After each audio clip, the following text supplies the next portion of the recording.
বিসমিল্লাহির রহমানির রহিম। হে জগতবাসী, আমি শামীম আলী চিশতি আপনাদের সামনে একটি আলোচনা নিয়ে আসলাম। এই পৃথিবীতে তরিকতের বাইরে এবং তরিকতের ভিতরে যে লোকগুলো আছে, এদের মধ্যে অনেকের ভাবনা চিন্তা যে হাসান আর হুসাইন, এই হাসান হুসাইনের মধ্যে এই দুইজন, যেমন হিন্দু শাস্ত্রে মহাদেবের সন্তান দুইটি, কার্তিক গণেশ।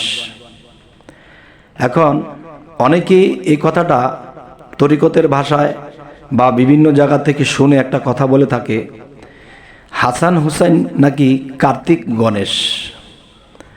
আসলে আমরা যখন এটাকে যোগ মিলাতে যাব, তখন দেখা যায় এই কথার কোনো মিল নেই। যেমন একটি বিষয় হলো যে কার্তিক গণেশ তারা মহাদেবের সন্তান, তাহলে হযরত আলীর সন্তান হযরতে হাসাইন, হযরতে হুসাইন, তবে এটা কখনোই এই কথাটা মিল নেই। যে হাসান হুসাইনের একটা বিষয় হলো কি, দেখেন, আমাদের মধ্যে আমাদের শাস্ত্রগ্রন্থ যদি আমরা ভালো করে ঘাঁটি, তখন দেখা যায়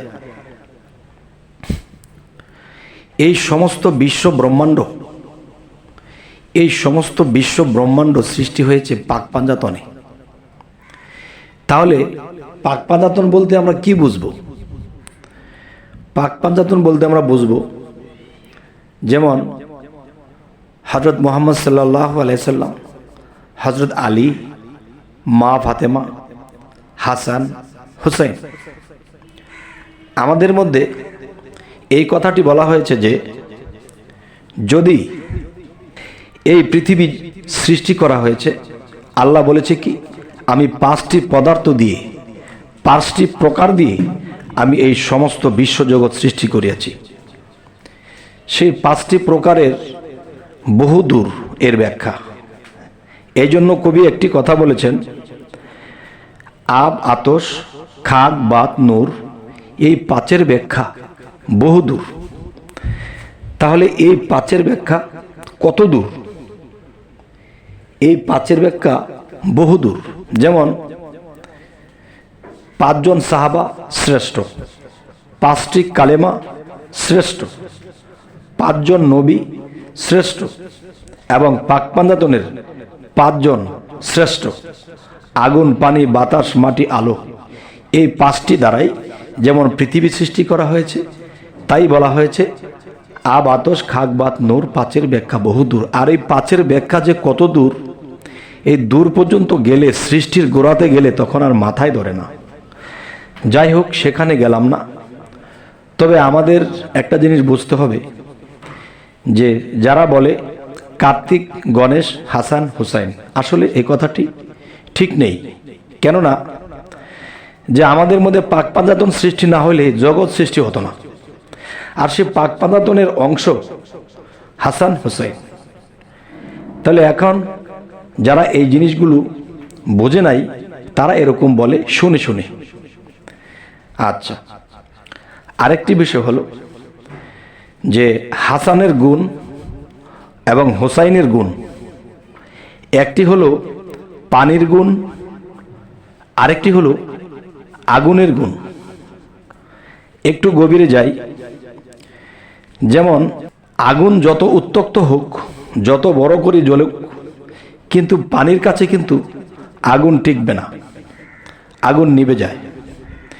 তেমনি ইমাম হাসাইন, ইমাম হুসাইন, হাসানের গুণটা আগুন, যে গুণে বড় পীর, আর হুসাইনের গুণটা পানি, যে গুণে মঈনুদ্দিন চিশতিয়া ভারতবর্ষে এলেন। তাহলে দেখা যায় কি, যে আমরা যে বলতেছি কার্তিক গণেশ, হাসান হুসেন, দেখবেন মিল পড়ে না। কিরকম? কার্তিকের জ্ঞান ছিল বাহ্যিক জগতের জ্ঞান, বাহ্যিক জগতের শক্তি। এই পাক পাঞ্জাতন সৃষ্টি না হলে কিছুই সৃষ্টি হতো না। সেই পাক পাঞ্জাতনের 5টির মধ্যে 2টি হলো হাসান এবং হুসাইন। এখানে গেলে কিন্তু সেই মহাদেবের সন্তান সেই কার্তিক গণেশের সাথে মিল পড়ে না। তবে আল্লাহ যেমন আমাদের ধর্মে আল্লাহ নামে প্রচার, অন্য ধর্মে ঈশ্বর, অন্য ধর্মে গড, আরেক ধর্মে ভগবান, তাহলে আমরা যদি বুঝি যে ধর্ম শত শত, আল্লাহ কিন্তু এক, এই এক আল্লাহ এক জায়গায় গিয়ে নাম ধরেছে ঈশ্বর, গড এবং আল্লাহ, খোদা, এই বিষয়। তাহলে মূলত আলাদা আলাদা ধর্ম, আলাদা আলাদা কাহিনী, তবে একটা কাহিনীর সাথে আরেকটা কাহিনীর মিলানো উচিত নয়।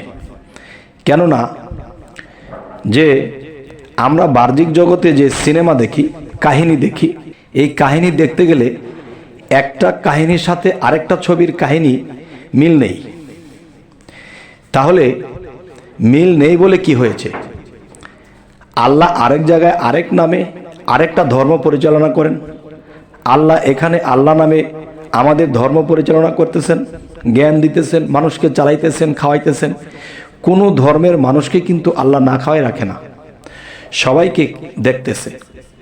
তাহলে আমরা একটা জিনিস জ্ঞানে নিতে হবে যে আমরা কখনো হিংসা নিন্দা করব, অন্য ধর্মের মানুষকে আমরা অত ছোট জানব না, আমরা এদেরকে সম্মান করব। যদি তারা মনে করে যে তাদের ধর্ম বড়, তাদের ধর্ম নিয়ে তারা থাকুক। যদি কখনো তাদের জ্ঞানে ধরে যে না আমাদের ধর্ম বড় বা অন্য একটা ধর্ম বড়, তাহলে তার যদি মনে চায় আসবে, আর না হয় সে তার ধর্মেই থাকবে, এটা তার মনের স্বাধীনতা। তো এখন বিষয় হলো যে অন্ততপক্ষে আমরা এরকম বুঝবো না, কার্তিক গণেশ, হাসান হুসেন এরকম বুঝবো না। প্রত্যেকটা ধর্মের কাহিনী, প্রত্যেকটা ধর্মের নিয়ম, সমস্ত কিছু আলাদা আলাদা। তবে হে জগতবাসী, আজকে আপনাদের সামনে এই আলোচনাটি কেন করলাম? যেন মানুষে এরকম শুনে শুনে কথা না বলে, এই জন্য। তবে আমাদের এই চ্যানেলের আলোচনা যদি আপনাদের ভালো লাগে তা অবশ্যই সাবস্ক্রাইব করে রাখবেন, পরবর্তীতে আপনাদের কাছে ভালো কোনো আলোচনা পৌঁছে যাবে। তো আজ এ বলেই রাখবো, সকলেই ভালো থাকবেন। আল্লাহ হাফিজ।